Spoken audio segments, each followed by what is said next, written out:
मोमिनीन, ये हमारे हाजी जी की कोशिश और काविश है कि इस वक्त इतनी तादाद, इतने लोग, इतना मजमा, इतने मुख्तलिफ़ुल अक़ायद और अलग अलग फ़िक्र, अलग अलग जहन, अलग अलग सोच, अलग अलग दरवाज़े के लोग किसी एक दरवाज़े पर जमा बैठे हैं।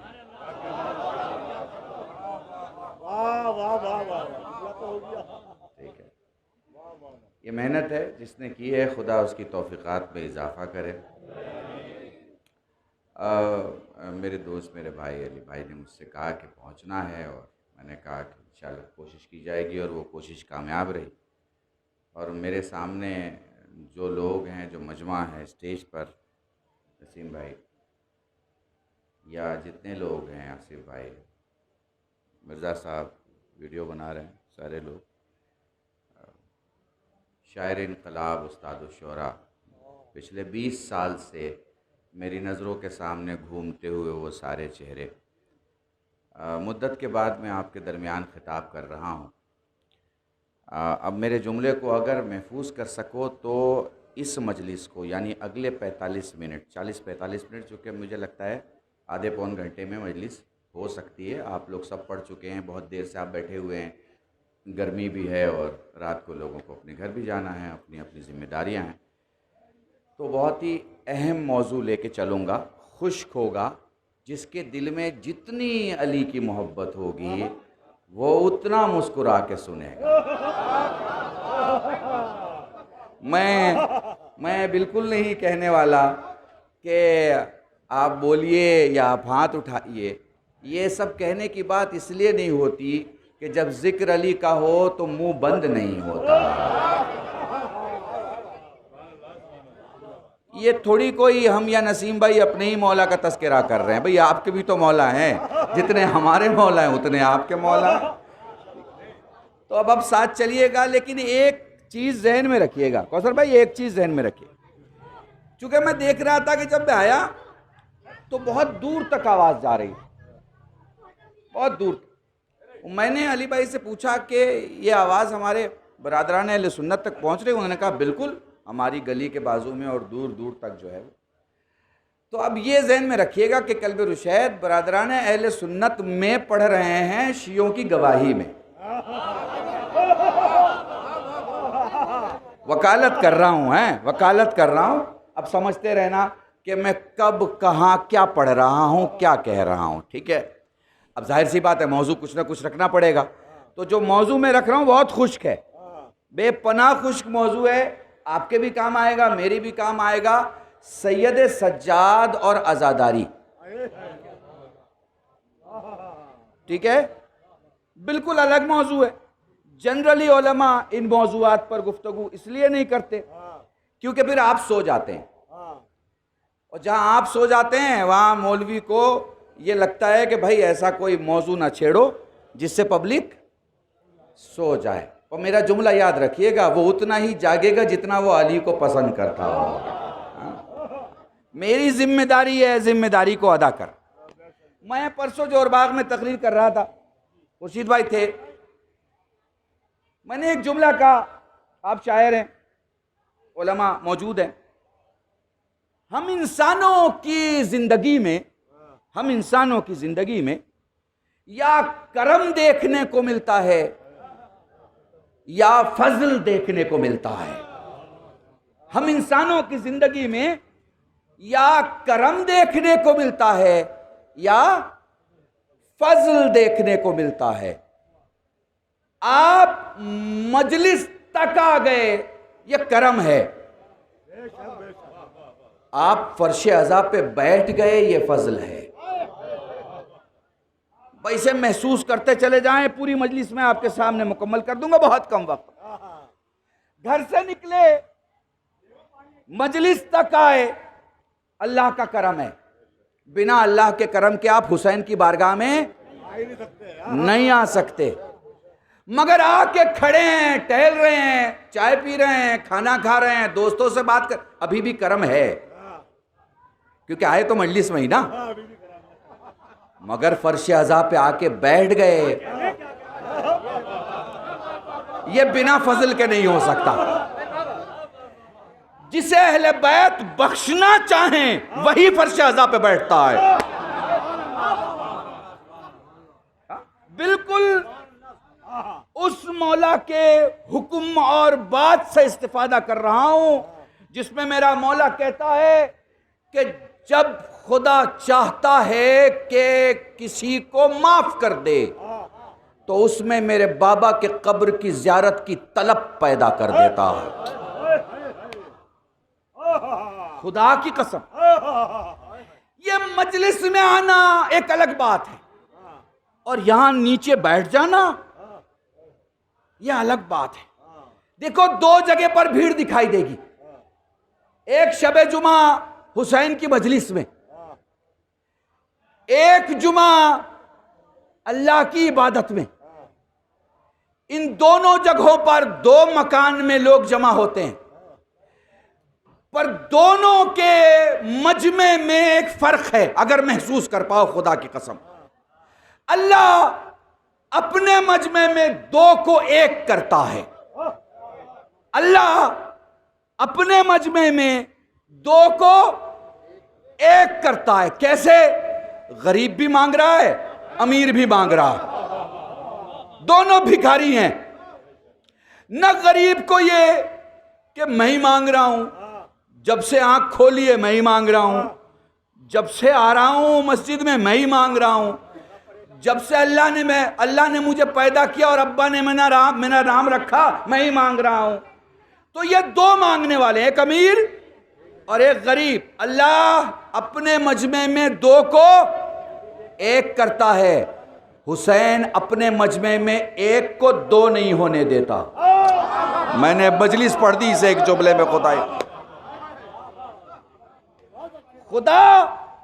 खुदा समेटता है, हुसैन बिखरने नहीं देता। खुदा समेटता है, हुसैन बिखरने नहीं देता। मैं देख रहा हूं आपके ज़हन आमादा हो गए, इसीलिए मैंने इस हुसैनियत को समझाने के लिए सैयद सज्जाद और अज़ादारी उन्वान रखा। सैयद सज्जाद ने मसलन हाजी जी ने एक प्रोग्राम किया, लोग जमा हुए, 4 लोगों से कहा होगा, पोस्टर छपवाया होगा, लोगों से कहा होगा भाई आप कलाम पढ़ने आइएगा, नसीम भाई को कहा होगा आप निजामत कर लीजिएगा, किसी शायर को कहा होगा आप शायरी कर लीजिएगा, खुर्शीद भाई को कहा होगा कि आपको मरसिया पढ़ना है, मुझे कहा कि आपको मजलिस पढ़ना है। कुछ लोगों को तायीद हुई, आ गए, कुछ लोग रिश्तेदारी में आए, कुछ को बुलाया गया, कुछ अपनी हाजत की वजह से आए, कुछ को इतनी तड़प थी कि मजलिस हो रही है और मैं घर में बैठा रहा हूँ। ठीक है ना, अलग अलग मजमा, अलग अलग सोच, अलग अलग लोग, लेकिन सब जमा हुए किसके नाम पे? हुसैन के नाम पे। ठीक है, तो अब इस हुसैन की आज़ादारी को सैयद सज्जाद ने कैसे बढ़ाया? सवाल यह है कैसे बढ़ाया ऐसे जमाने में? जमाना कैसा है? अब शिया सुन्नी दोनों समझो। अब भूल जाओ कि मैं उन लोगों में पढ़ रहा हूं जिनका कलमा अली वलीउल्लाह है या उनमें जिनका नहीं है।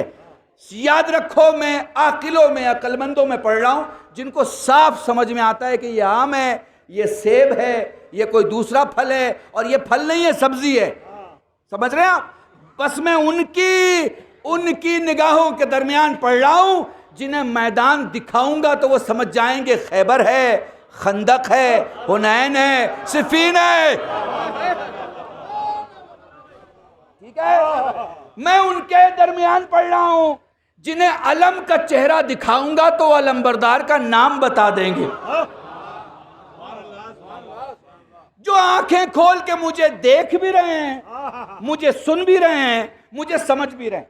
आसिफ भाई गौर कीजिएगा, आप इस पॉलिटिकल सिटी में अली भाई, होता क्या है कि जब कोई बड़ा हादसा होता है और उस हादसे का अंजाम देने वाला कोई शातिर आदमी होता है तो वो हर उस दलील को खत्म कर देता है जिससे साबित हो कि हादसा उसने किया है।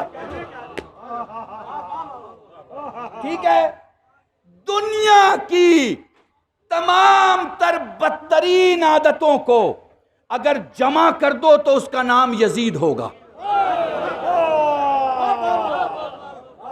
मैंने कह दिया, मैं बरादराने अहले सुन्नत में पढ़ रहा हूं तुम्हारी गवाही में।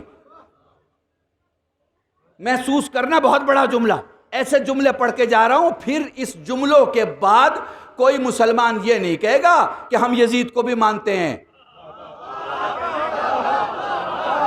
रहो खामोश, तुम्हें खामोश रहना है तो। मगर वो पढ़ के जा रहा हूं जिसके बाद मुसलमान का बच्चा सलामत रहो या अली।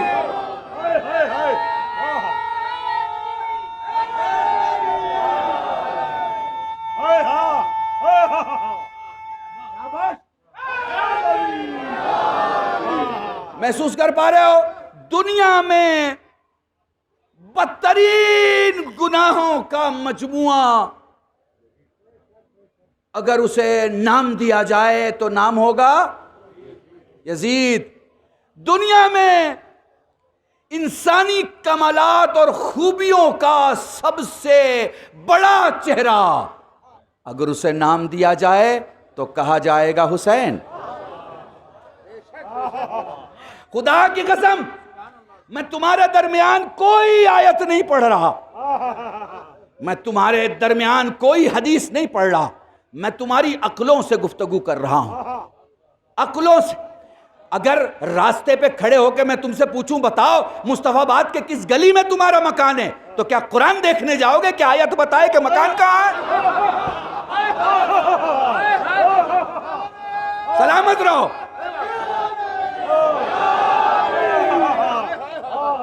मैं तुमसे पूछूं, बताओ मुस्तफाबाद की किस गली में तुम्हारा मकान है, तो क्या सही बुखारी देखने जाओगे कि किसी हदीस से साबित कर दूं मकान कहां है? और मैं तुमसे पूछूं कि इस शहर में तुम्हारा अब्बा कहां रहता है, तो क्या अब्बा को साबित करने के लिए रिवायत देखने जाओगे?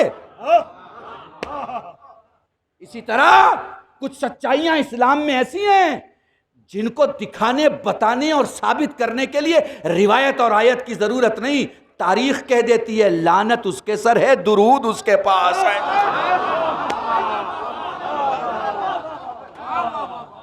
ठीक है, समझते चले जाइए। तो अब होता क्या है? होता यह है कि अगर बुरे से बुरा आदमी बुरे से बुरा गुनाह करता है और उसके पास ताकत हो तो वो कोशिश करता है कि वो सारी अलामतें, सारी निशानियां, सारी एविडेंस खत्म कर दे जिससे ये साबित हो रहा हो कि ये गुनाह उसने किया। अब निशानियां और एविडेंस मिटाने वाला कौन है? यजीद है, कत्ल कर चुका है हुसैन का। उसकी सबसे बड़ी पॉलिटिकल प्रॉब्लम यह है कि वो नहीं चाहता कि मुसलमान उसे कातिल हुसैन कहें। अब वो कोशिश क्या करेगा? कोशिश ये करेगा कि कोई भी इंसान उन अलामतों को ना देख पाए जिनसे ये साबित हो रहा हो कि यजीद का हाथ है। बात समझ रहे हैं आप मेरी? उसने कोशिश किया, कैसा था कोशिश करने वाला, उसका कैरेक्टर भी देख लीजिए। मैं हुसैन की शहादत के पहले का इतिहास नहीं पढ़ रहा, हुसैन की शहादत का बाद, हुसैन के शहादत के बाद मस्जिद नबवी में घोड़े को बांधना, अल्लाह के घर खाने काबा को और पर्दे समेत जलाना, दीवारों को तोड़ना, असहाब का कत्ल करना, यह हुसैन के कत्ल की बात है, पहले की नहीं है, पहले की नहीं है, यह बात की बात है। इसने बात के कारनामों से यह साबित कर दिया कि जमीन पर इससे जालिम तरीन कोई शख्स नहीं है। ठीक है, जब जालिम तरीन शख्स की बात आती है तो लोग क्या करते हैं? तो आप कहेंगे साहब लोग दरवाजे बंद कर देते हैं, बाहर नहीं निकलते। जैसे मुस्तफाबाद, जाफराबाद, दिल्ली के किसी इलाके में, किसी गली में किसी आदमी का कत्ल कर दिया जाए और कत्ल करने वाला बाहर टहल रहा हो तो जो होशियार माँ होती है वो अपने जवान बच्चे को बाहर नहीं निकलने देती, वो बंद रखती है। ठीक है ना? कसम खुदा की, करबला की तारीख खत्म होने के बाद खत्म नहीं होती, करबला की तारीख खत्म होने के बाद शुरू होती है। अल्लाह अकबर, मैं तुम्हें कैसे समझाऊं? दुनिया का हर इंसान जुल्म का सामना करने के बाद बहुत सालों तक खामोश हो जाता है, एहतजाज की ताकत खत्म हो जाती है, उसका सेल्फ कॉन्फिडेंस डगमगा जाता है, उसमें ताकत नहीं होती आवाज़ उठाने की। वो ये देखता है कि एक गिरोह पैदा हो, जो गिरोह मेरा साथ दे, तब हम बातों को आगे बढ़ाएं। मगर अल्लाह की कसम, करबला से वापस आने के बाद हुसैन के बेटे सैयद सज्जाद ने यजीद के नायब और रजीद के रखे हुए मौलवी के पीछे नमाज नहीं पढ़ी, मस्जिद में खुद नमाज पढ़ी है। आए हाय, मैं समझा नहीं पा रहा तुम्हें, लेकिन मेरी मजबूरी है, मुझे जल्दी जल्दी आगे बढ़ना है।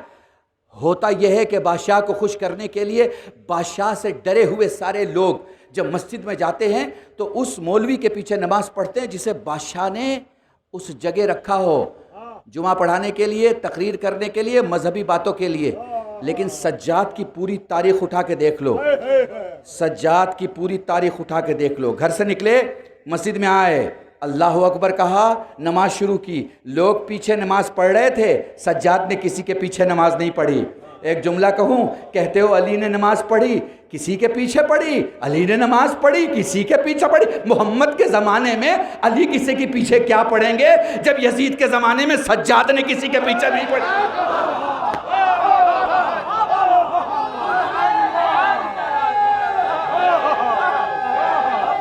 सलामत रहो। जो कह रहा हूं इसे लिख लेना, तारीख है, तारीख। कल्बे रुशैद तुम्हें बता रहा है, जब गदीर के ऐलान के बाद, गदीर के 1.25 लाख के मजमे में, 1.25 लाख के मजमे में जिसे घोषित कर दिया गया हो कि मेरा वली है, और घोषित कोई नायब नहीं कर रहा हो, खुद रसूल कर रहा हो, मन कुन तो मौला हो फहाजा अली मौला, जिसका मैं मौला उसके। ये मोहम्मद ने कहा था ना, तो जो माने वो मुसलमान, जो ना माने मुनाफिक।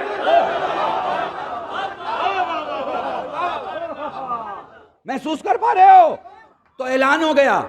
ऐलान के बाद अब कोई कह रहा है कि साहब नहीं जी, आपका नंबर नहीं है। ऐसे दौर में भी अली ने नमाज पढ़ी है, लोगों ने अली के पीछे पढ़ी है। अब कोई कह दे कि नहीं जी फला किताब में ये लिखा है और फला रिवायत में लिखा है, तो मैं कहूंगा भैया रिवायत के साथ साथ अक्ल को भी तो देख लो। हाँ, अली के बाद हुसैन का जमाना, हुसैन के बाद सज्जाद का जमाना। मुझे एक बार दिखा दो दरबार से लेके मदीने तक, जहां हुसैन के अली बेटे ने, जहां हुसैन के अली बेटे ने मस्जिद के मौलवी से लेके हाकिम के खादिम तक, हाँ, किसी की इत्तबा की हो, किसी की। सुनिए, इकोनॉमी खत्म हो जाती है। जब इकोनॉमी खत्म हो जाती है तो आप लेने वालों में होते हैं, देने वालों में नहीं होते। जब इकोनॉमी खत्म हो जाती है, बहुत बड़ा प्रोग्राम हो रहा है, मजमा जमा हो रहा है, अली भाई लोग आ गए, सबको पानी मिल रहा है, सबको खाना मिल रहा है, सबको दस्तरखान बिछा हुआ है, लोग सैराब हो रहे हैं। ये दलील है कि कहीं से सप्लाई जारी है, ये दलील है कि जेब में पैसा है, ये दलील है कि कौम गरीब नहीं हुई है, ये दलील है कि लोग हुसैन के नाम पे लुटाते हैं, ये दलील है कि लोगों के पास है। बात समझ में आ रही है ना? ये दलील है। तो सज्जाद के बाग को खत्म कर दिया गया, प्रॉपर्टीज को ले लिया गया, मुश्किलात सामने हैं। इकोनॉमी का कोई बहुत बड़ा साधन मुझे तारीख में नहीं दिख रहा। खामोश है मेरा मौला, पानी देखे तो रोए, खाना देखे तो रोए, बिस्तर देखे तो रोए, लोगों को देखे तो रोए, ज़बीहा को देखे तो रोए, गोश्त को देखे तो रोए, कस्साबों की दुकानों को देखे तो रोए, ठीक है ना, रास्तों को देखे तो रोए, ठीक है, गुलशन को देखे तो रोए, बाग को देखे तो रोए, दरख्तों को देखे तो रोए। 40 मकामात पर सज्जाद बस रो रहे हैं। तो फिर इकोनॉमी का जो मामला हो सकता है वो नहीं है। तो जब इकोनॉमी का मामला वो नहीं होता तो लोग लेने वालों में होते हैं, देने वालों में नहीं होते। मगर एक चाहने वाला दरवाजे पे दाग के कहता है, मौला भूखा हूं, परेशान हाल हूं, बच्चे ज्यादा हैं, मौला कर्ज ज्यादा है, मौला हैरानी ज्यादा है। मौला गए, मस्जिद में नमाज पढ़ी, वापस पलटे, वो कह रहा है मौला आपके अलावा कोई सहारा नहीं है, मौला मेरा क्या होगा? मौला घर पे वादा करके आया हूं। कहा दामन उठा, उसने दामन उठाया, नीचे झुके, एक मुश्त खाक उठाई, उसकी गोद में डाली, दिखाई, एक नजर करामत की और कहा देख क्या है। उसने कहा मेरा मौला हीरे जवाहरात है। कहा सिर्फ तेरे लिए नहीं, तेरी नस्ल के लिए काफी है। सलामत रहो। सिर्फ तेरे लिए नहीं, तेरी नस्ल के लिए काफी है। हालात खराब हो तो लोग लेने वालों में होते हैं, देने वालों में नहीं। कब? जब तुम्हारा बाप हो, तुम्हारा चचा हो, तुम्हारा मामू हो। मगर जब मोहम्मद के घर में मोहम्मद हो तो वो मोहताज नहीं होता। फिर वो मोहताज नहीं होता, फिर वो देने वालों में होता है, वो लेने वालों में नहीं होता। तो अब सबसे बड़ी सियासत क्या है? सबसे बड़ी सियासत यह है कि लोग दो चीज हाईजैक करते हैं। दो चीज याद रखना, लोग क्या करते हैं? दो चीज हाईजैक करते हैं। एक प्रोग्राम हाईजैक करते हैं, एक एहतजाज हाईजैक करते हैं। पता नहीं मैं तुम्हें समझा पा रहा हूं कि नहीं समझा पा रहा हूं। एक प्रोग्राम हाईजैक करते हैं, दूसरा एहतजाज हाईजैक करते हैं। मैं दोनों की मिसाल दे दूं। आप तो दिल्ली शहर में रहते हैं, पॉलिटिक्स जानते हैं। आप लोग तो माशाल्लाह से पेपर में पढ़ के पॉलिटिक्स नहीं समझते, झेलते भी हैं और कुछ करते भी होंगे माशाल्लाह से, ठीक है ना। तो आपके यहाँ शहर में एक जगह है जिसका नाम है जंतर मंतर।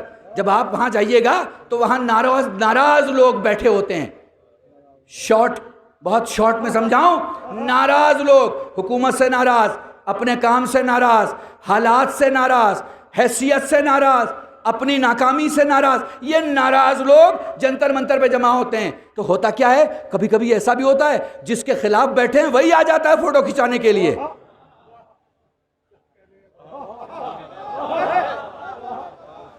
गौर ही नहीं किया आपने मैंने क्या कहा।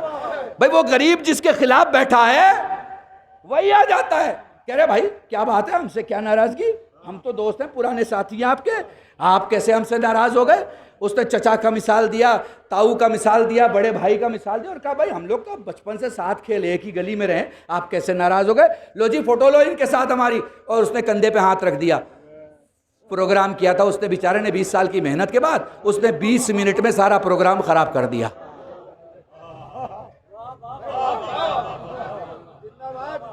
समझ रहे हो आप मेरी बात को? 61 हिजरी में करबला से बड़ा वाकया तारीख सोच नहीं सकती थी। इसके बचाने की जिम्मेदारी उस शख्स के कंधे पर थी जिसके गले का जख्म ठीक नहीं हुआ था। मैं क्या कह रहा हूं तुम्हारे सामने, खुदा की कसम। और मजमा नहीं था कोई, एक बेटा बाकर, एक बाप सैयद सज्जाद। एक बेटा बाकर और एक बाप सैयद सज्जाद। बचाना है, किसको बचाना है? करबला को। करबला क्यों बचानी है? करबला क्यों बचानी है? चूंकि आशूरे को नाफिज करना है। फिर जी आशूर को नाफिज करके क्या होगा? कहा दुरूद पढ़ने वाले तो बहुत हैं, लानत भेजने वाले जमा हो जाएंगे। मैंने बहुत बड़ा जुमला कहा। तुम एक बात बताओ, और मुसलमानों से पूछना चाहता हूं, तुम मुझे बताओ, तुम अगर हाबील को चाहते हो तो काबिल से नफरत तो करते हो ना? करते हो ना? अगर हाबील को चाहते हो तो काबिल से नफरत करते हो ना? अगर मूसा को चाहते हो तो फिरौन से नफरत करते हो ना? अगर इब्राहिम को चाहते हो तो नमरूद से नफरत करते हो ना? यही तो शियत है। हुसैन को चाहना आधी शियत है, यजीद पे लानत पूरी शियत है। साथ मिलके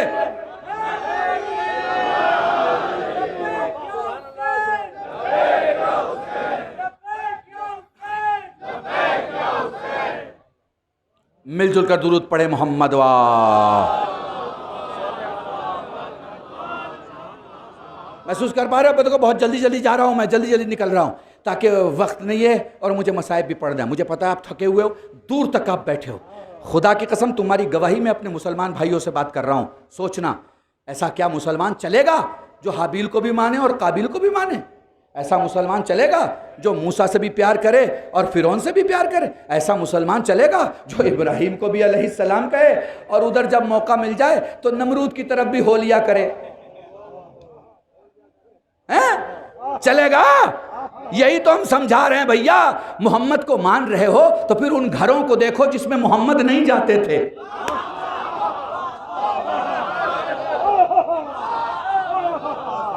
उन घरों को तो देखो जिसमें मेरा रसूल नहीं जाता था। आप अली को मान रहे हो तो फिर उसको भी तो देखो जो दुश्मनी का काम कर। आप हुसैन को मान रहे हो तो फिर उससे भी तो देखो जिसने कत्ल किया हुसैन को। ऐसा कैसे हो सकता है भाई कि मौका मिला तो इमाम हुसैन को भी रो लिए, याद कर लिया, और भीड़ इकट्ठा हो गई, माजल्ला सुबह माजल्ला, तो यजीद के बारे में भी कुछ सोच लिया। नहीं भाई, सुने सुने, हुसैनी आदमी कदम से, जहन से, कल्ब से नहीं बनता, मां की तहारत से बनता है।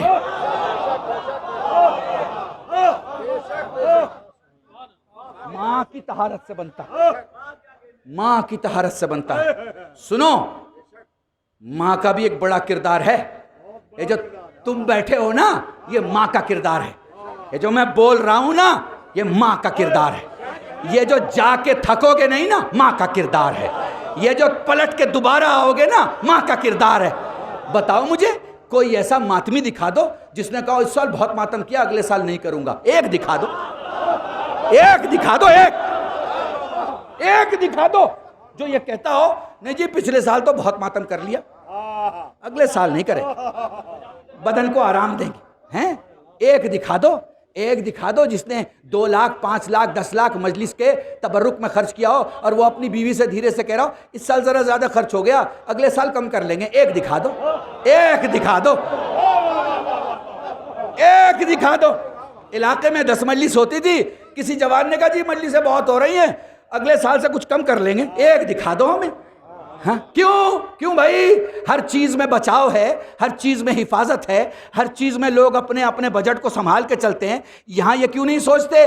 आप कहेंगे मौलाना ये सोच आती ही नहीं है। तुम्हें पता है ये सोच आती क्यों नहीं है? इसलिए कि पाक माए हो तो बच्चे हुसैनी हुआ करते।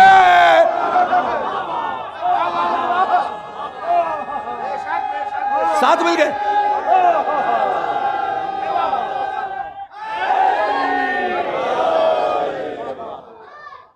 कभी आप बताओ किसी लिमिटेशन का कभी किसी को ख्याल आया हो मैं इजाजत देता हूं, अमामा छोड़ दूंगा पहनना, तुम में से एक खड़ा हो के कह दे कि मेरे दिल में यह ख्वाहिश आई?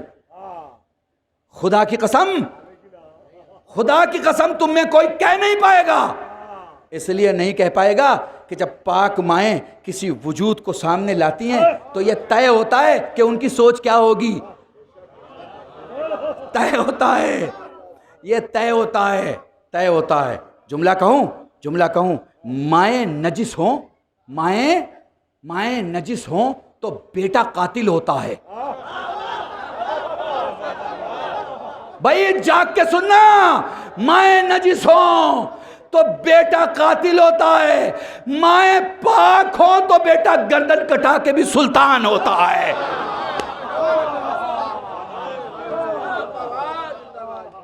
सैयदुश्शुहदा। तो मेरे मुसलमान भाइयों, अहले बैत रसूल के साथ क्या हुआ? अहले बैत रसूल के साथ यह हुआ कि अहले बैत रसूल ने 2 चीज़ों को इंट्रोड्यूस किया। एक, हुकूमत कैसी होनी चाहिए, और आपको यह समझाया इमामत क्या है। ठीक है, लोगों ने हुकूमत छीन ली, इमामत नहीं छीन पाए। हुकूमत छीन ली, इमामत नहीं छीन पाए। हुकूमत में नाम बदले, अजान में नाम नहीं बदला।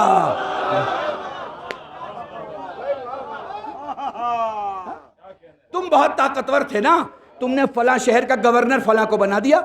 तुम बड़े ताकतवर थे ना, तुमने फलां जगह का सिपाही फलां को बना दिया। तुम बड़े रईस थे ना, तुमने जो चाहा कर दिया। नाम बदल दो, जरा नाम बदल दो, मैदान बदल दो, मैदान का हीरो बदल दो।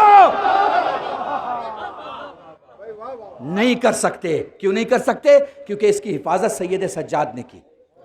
ना करबला को हाईजेक होने दिया, ना मकसद करबला को हाईजेक होने दिया, और फिर एक तरीका सिखाया जिसे आज़ादारी कहते हैं, सहल कहते हैं। बस यहीं से पलट रहा हूँ। सहल कहते हैं, मैंने देखा कि मौला मजलिस पढ़ रहे हैं।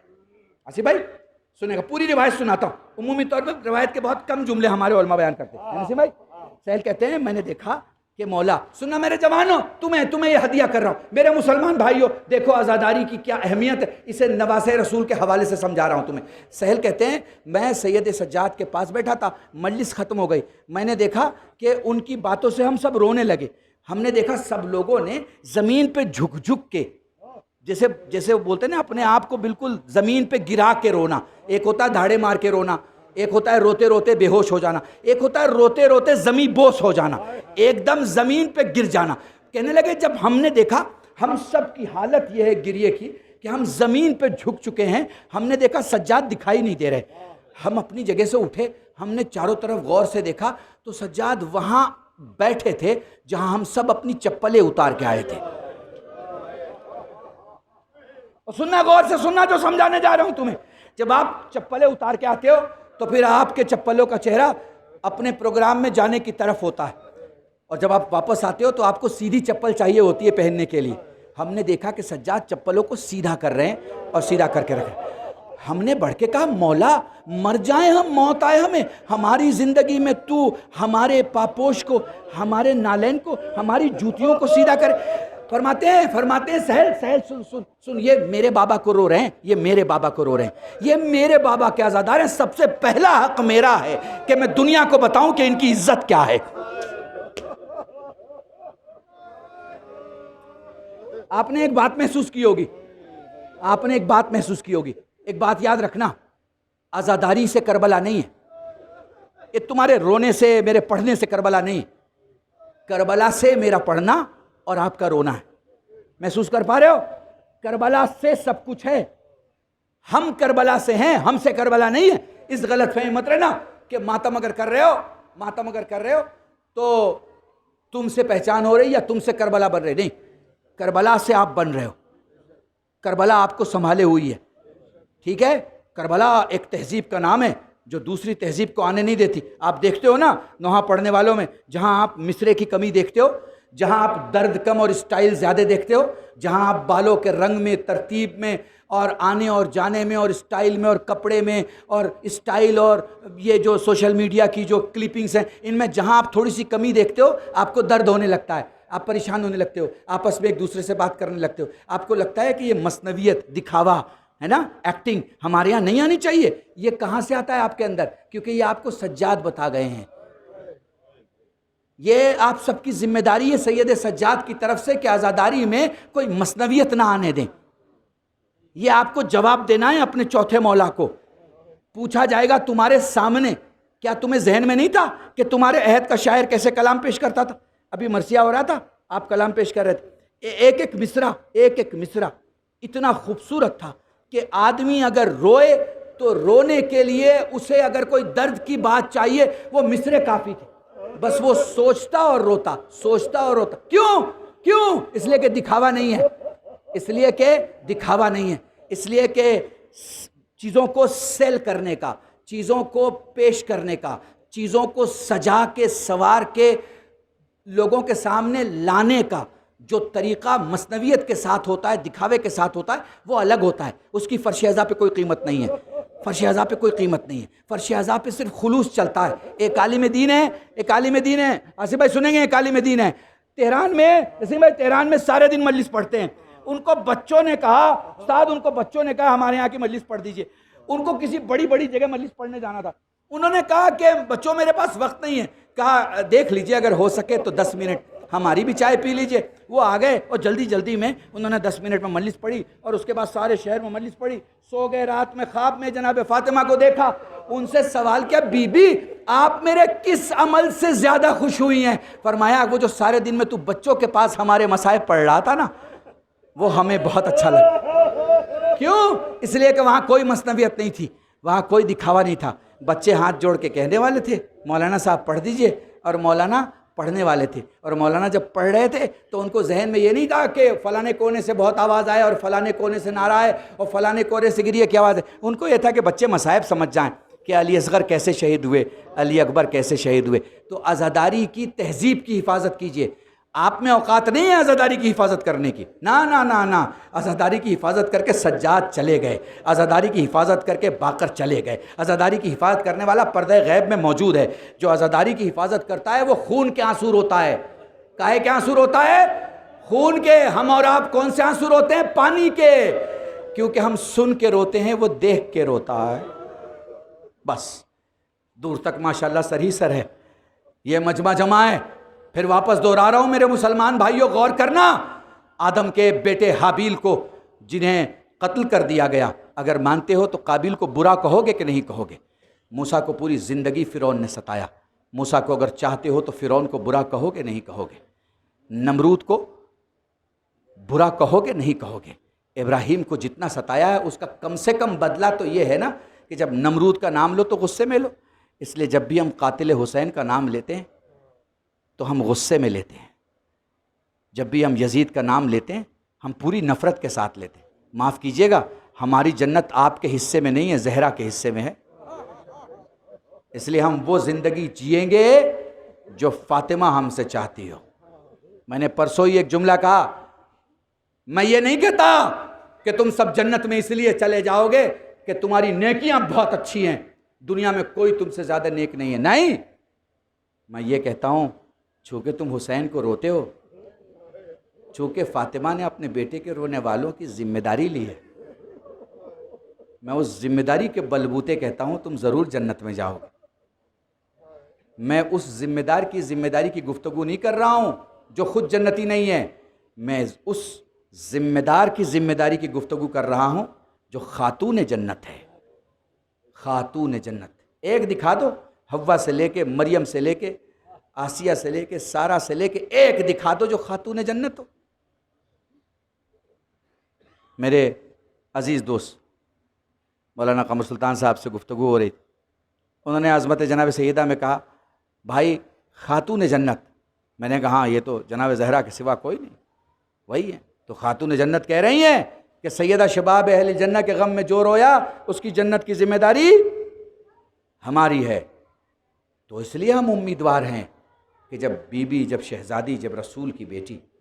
और मुसलमानों, अगर तुम्हें ज़हरा के दरवाज़े पर झुकने की ख्वाहिश नहीं हो रही तो यकीन जानो तुम मोहम्मद के दरवाज़े पर कभी झुके ही नहीं, क्योंकि जो मोहम्मद के दरवाज़े पे झुक जाएगा वो यकीनन ज़हरा के दरवाज़े पे झुकेगा। बस गुफ्तगू ख़त्म हो रही है रब्त मसायब की तरफ। आपको ये अय्याम पता है, ये दिन पता है कौन से दिन है? हाँ भाई, अली अकबर की मुसीबत, कासिम की मुसीबत, अली असगर की मुसीबत। वो क्या मुसीबत थी जो सज्जाद ने नहीं देखी? वो क्या मुसीबत थी जो सज्जाद को नहीं बताई गई? वो क्या मुसीबत थी जिससे सज्जाद वाकिफ़ न थे? मगर न जाने चंद दिनों में शाम में कितनी मुसीबत गुजर गई। हाँ इंशाअल्लाह, क्या जाने कौन सी मुसीबत गुजर गई कि जब किसी साहिल ने सवाल किया, मौला सबसे ज़्यादा कहाँ मुसीबत पड़ी? फरमाते हैं शाम, अशाम, अशाम। साहिल कहता है मौला कैसे रोएं? फरमाया आंसू का वो कतरा जो आंखों में रह जाए मोमिन का, आंसू जो आंखों में रह जाए मोमिन का, जो आंखों से बाहर आए सालेहीन का, जो दाढ़ी के बाल तकाए अंबिया का, जो सीने तकाए वो हम इमामों का, हम मासूमों का। वो कहता है मौला जिसमें आवाज़ बुलंद हो जाए, कहा मेरी दादी फातिमा ज़हरा।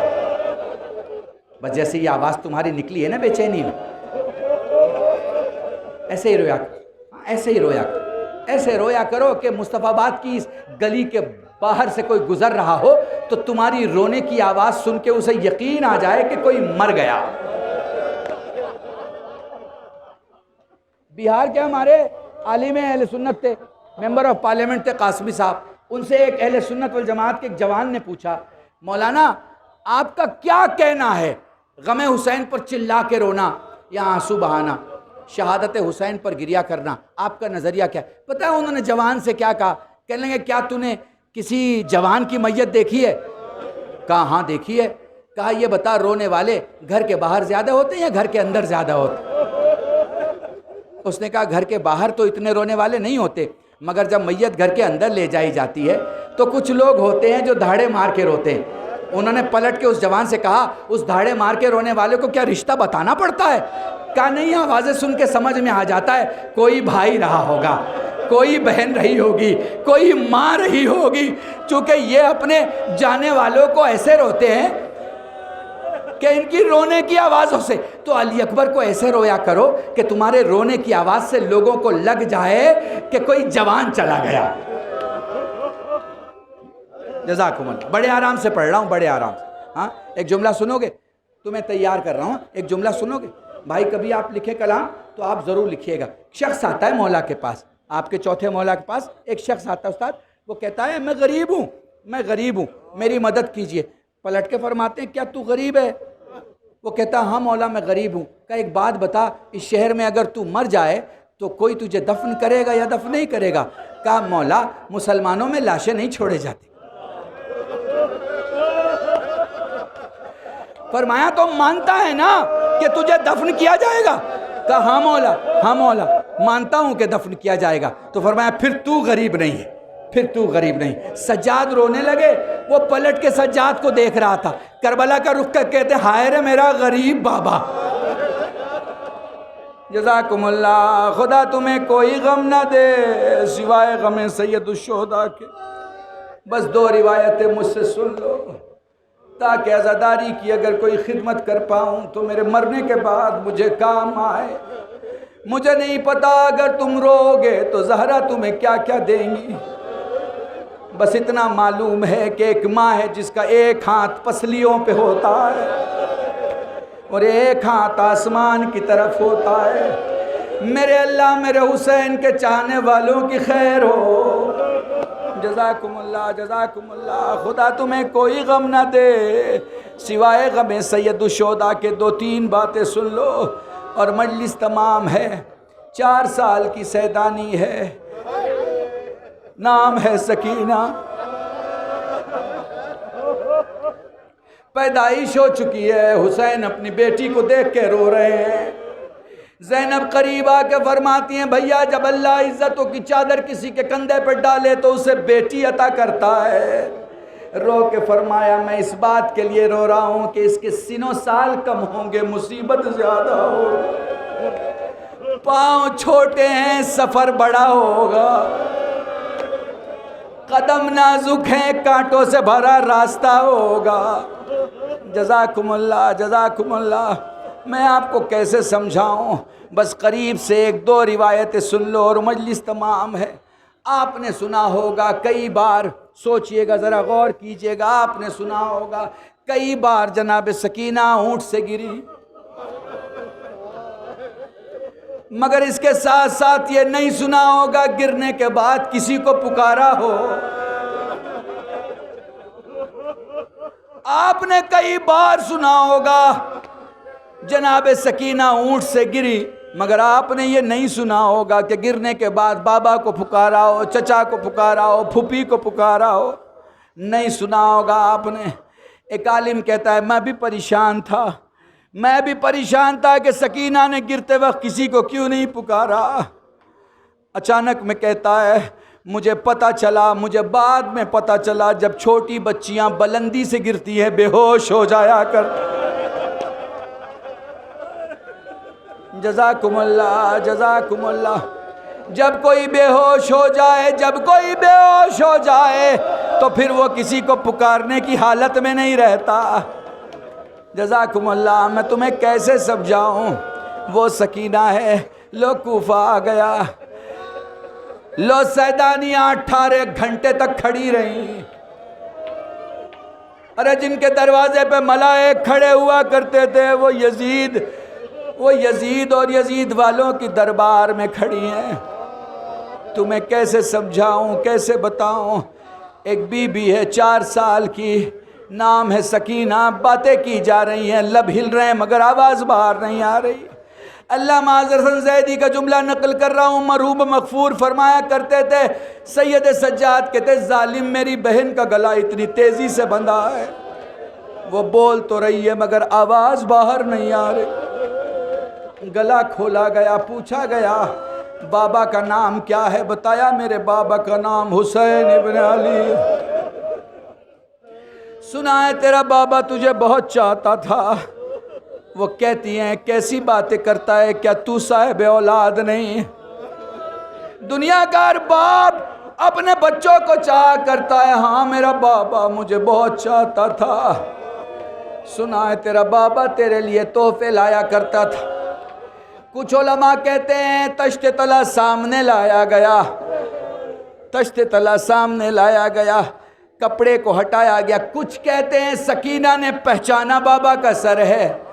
कुछ कहते हैं बहुत देर तक सकीना देख के कहती रही, बाबा तेरे गले की रगों को किसने काटा? ए बाबा,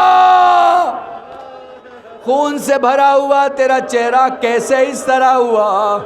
जज़ाकुमुल्लाह। आगे बढ़ना चाह रही थी, उसने कहा नहीं, दरबार में इम्तिहान होगा, जहाँ खड़ी है वहीं से अपने बाबा को बुला। मैंने ये जुमले देखे हैं। शहजादी ने अपने दामन को उठाया, फरमाती है बाबा जो लिबास सुगरा को दिए थे वो महफूज होंगे, मेरा दामन जल गया। बाबा जो बुंदा सुबुंदे सुगरा को पिनाए होंगे वो महफूज होंगे, मगर बाबा जो बुंदे मुझे दिए थे वो छीन लिए गए। बाबा दरबार में तेरी बेटी का इम्तिहान है, बाबा मेरी गोद में आ जा।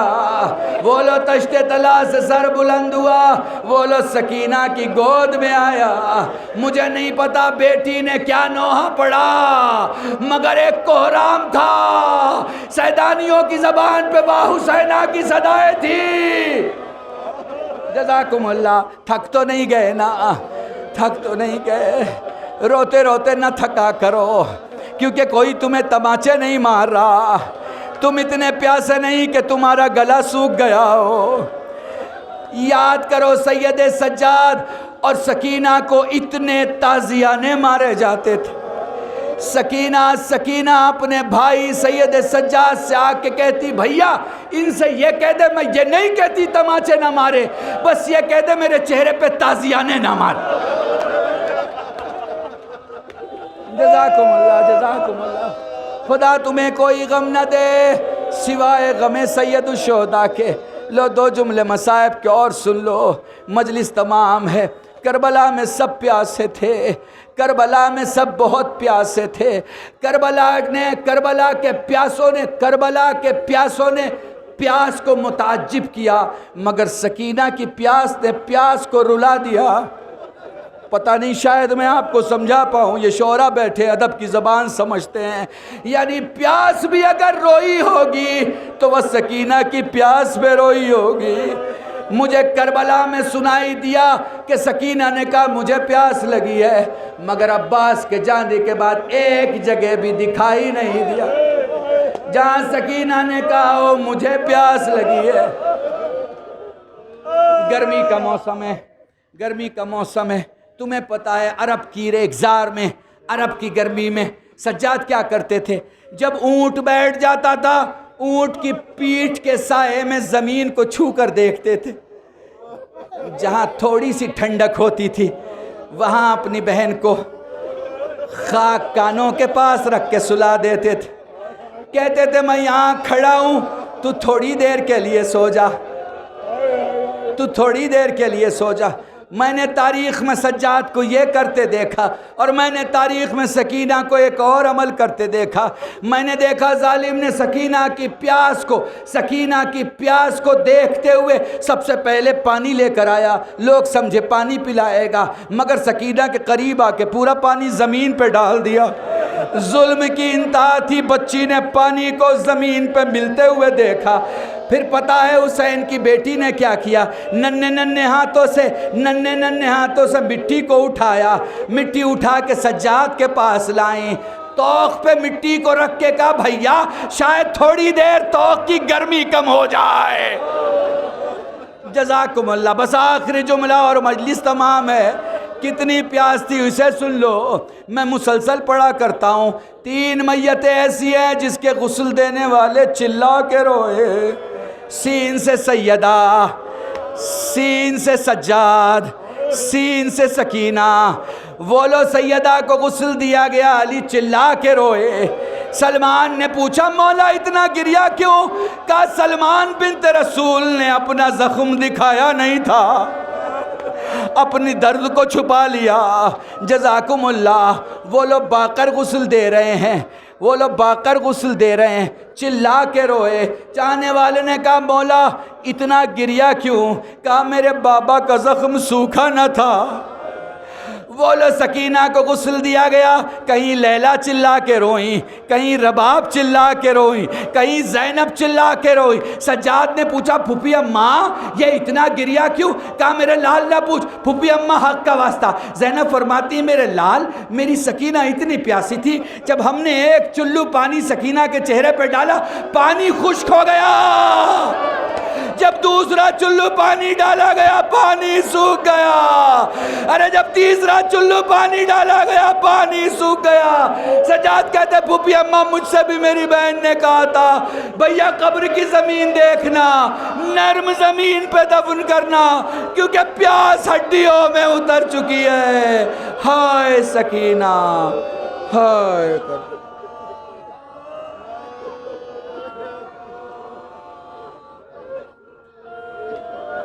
लअनतुल्लाह अलल कौमिज़ ज़ालिमीन व सयअलमुल लज़ीना ज़लमू अय्युनक़लबु यनक़लिबून। इन्ना लिल्लाहि व इन्ना इलैहि राजिऊन। अल्लाहुम्मा अर्ज़ुक़ना ईमानन सादिक़न व